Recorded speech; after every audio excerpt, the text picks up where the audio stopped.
Hey everyone, Julian here. Today I'm going to be showing you the 4 layers to better hard techno kicks. This, I guarantee you, by the end of this video, you'll be making the best kicks of your life. So definitely stick around all the way to the end to see all the secrets. To go along this video, I just dropped a new sample pack called Hardest Techno Kicks Ever. The link is at the top of the description. What it is it's these 10 really awesome kick kits. You can see you get all 4 layers for each of them. So it's, you know, the multiple kick layers plus the rumble layers. I'll just play you a few of these.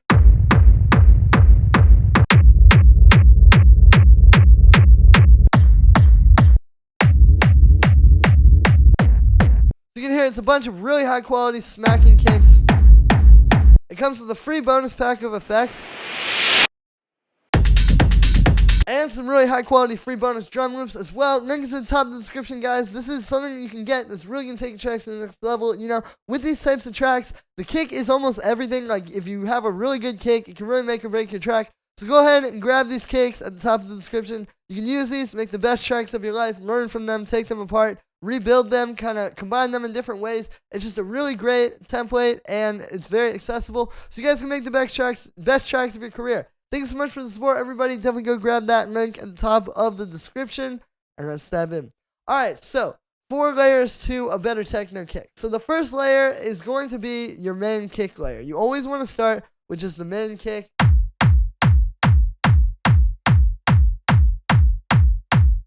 So this one's being made with 2 layers, right? We've got this one kind of for the mids and high end, or for sub. And then we got this one with a little bit of mids and highs. So we layer those 2 together, kind of like 2 different kicks. You know, this one was really good in the mids and highs. It just needed a bit more low end. And then this one was really good in the lows. But yeah, it was kind of lacking in the highs, so you can put them together. And then a big secret for this main kick layer, a lot of people think you just layer it, but actually you can add a bit of overdrive on this. And see, we go from this to this. It makes a huge difference. It's only at 5%, but it's a lot of drive. And it can really help with like the click of the kick without messing up the transient, without like messing up the dynamics or anything that would happen, you know, with compression or something like that. You can just get a better kick and still keep it pretty clean, right? And then we're just converting this to mono at the end. Then we have the second layer of that, which is the same kick. I made it a bit shorter though, because when you start doing this process over here, you can see this one is distorted as well, but it's much more distortion. And when you do that, it can kind of bring out some stuff. Like if you have longer kick samples, like if I just drag this one in, check it out. See how we kind of get like some noise you don't want? So that's why we made these shorter. And then yeah, we're using overdrive and we're high passing it. And then what happens is you start with this and then layer that on.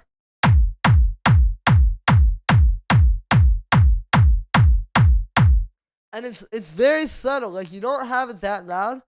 You know, you can turn it up a bit more if you want to hear it more. But it just gives you a bit more punch on the kick. And also, it really allows you to kind of make the kick your own and make it work for the track. You know, like, even if you didn't do this and you just had, like, your one kick layer, if you want to go and, like, make it more punchy or do anything to it, it's going to be difficult, right? This way, if you have the second layer, you know, let's say you're listening to the track and you think, oh, the kick needs more punch. Okay, well, you just start turning that second layer up a little bit. And another thing with this that I've learned is where you set this high pass makes a huge difference. Like, even a tiny bit. Like, check out what happens. I'll just move that around while it's playing and you'll see what I mean.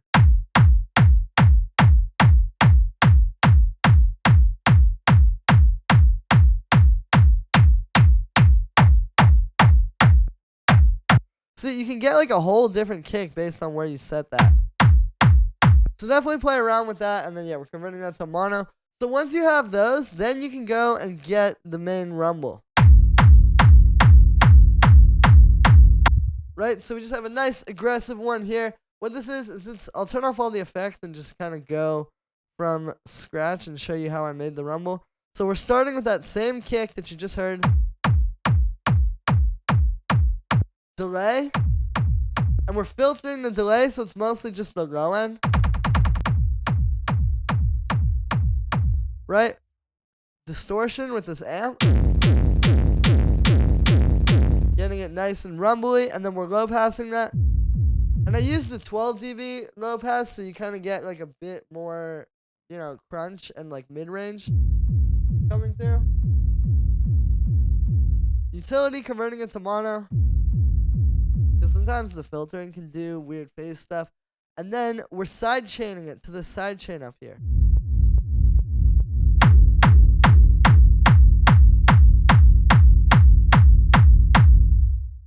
And that's just like a little click part of the kick. But that's what makes this all sit right.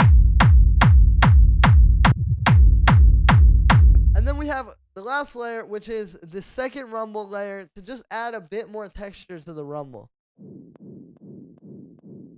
Right? It's just like this. And so here's the whole kick without it, and then I'll turn it on.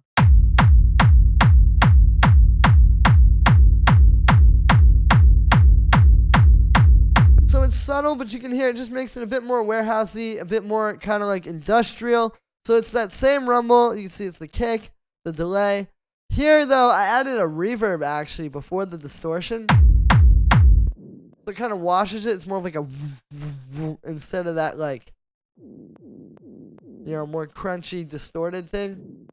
It's just like this nicer kind of wash like that. We got this rock amp, low pass filter still at the end. Because without that, it's a bit too crunchy, like this. Yeah, you wouldn't want quite that much. You could definitely put it higher if you wanted. But just not, like, super high over that, like, rumble. And then we're side chaining that. High pass at the end so that it'll actually fit with the other rumble.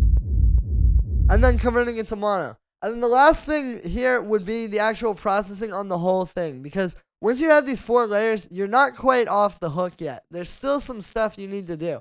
Particularly, we have this EQ8 here, which you can see is cutting everything below actually 46 hertz, which might seem like a lot. But I'll show you. Here's without it. With it. Here how the kick grooves a bit more. It's a bit more bouncy. It's a bit more like straight up and kind of airy as well. So that's why we do this. We just want to make sure that we cut out, the lows and really let that, like, just kind of shine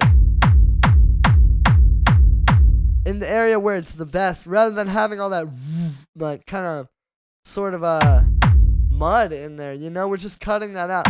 And I'll show you something, too, like, just for the sake of making a track. Like, let's get these hi-hats in here and check it out. I'll show you for mastering purposes. If you do this, you're going to be able to get it a lot louder. Okay, so let's say that's our mix down, right? So let's put a limiter on here. Yeah, we're not clipping. We're going to use the limiter and just boost it. And this is without the EQ8.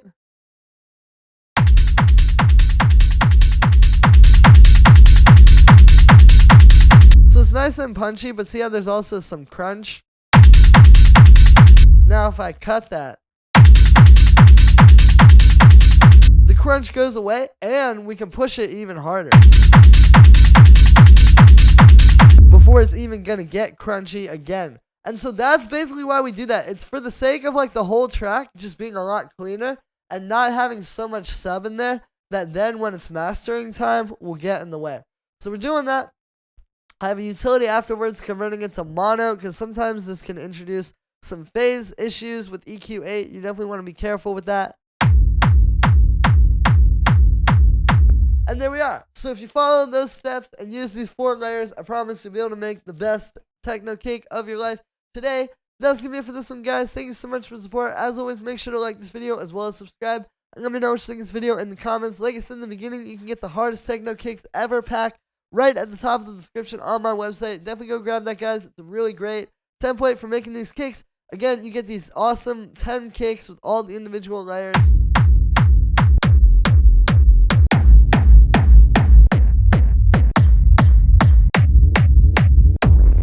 Super great stuff. Really hard-hitting kicks. Some of the hardest I've heard on the market that'll really take your tracks.